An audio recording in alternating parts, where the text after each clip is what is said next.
Mahal, meron na tayong bahay. Pupunuin natin ito ng masasayang alaala.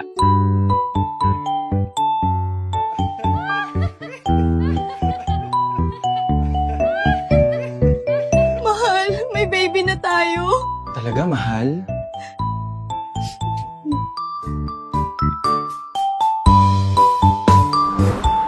Cute naman ang anak natin. Siyempre, manasa nanay.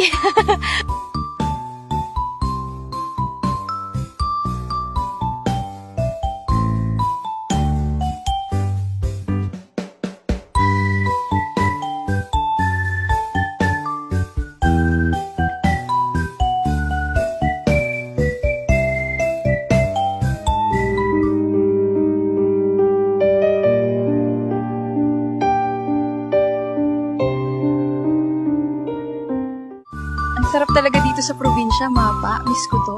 Basta may uwi kang kwento ha, lagi naming hinihintay yan. At wag mo kaming kalimutang yayain kumain pag may sweldo ka na. Mama, Papa, papakasal na po kami. Totoo yan, anak. Ang bilis ng panahon. Mahal, malungkot na naman ang bahay natin. Dalawa na lang uli tayo. Kailan kaya bibisita ang anak natin? Miss ko na siya. Sana maayos ang pagkain ng anak natin, kahit busy siya sa trabaho.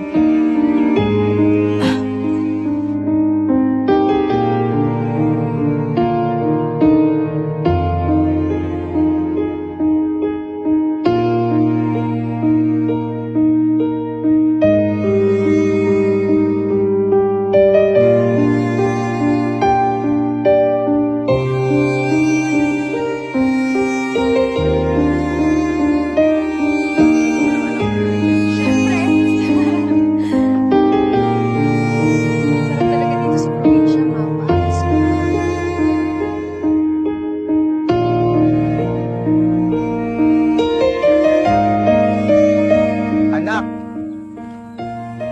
wag mong hintaying wala na sila bago mo sila dalawin. Ang simpleng pagbisita kapag huli na ay isa ng pagsisisi.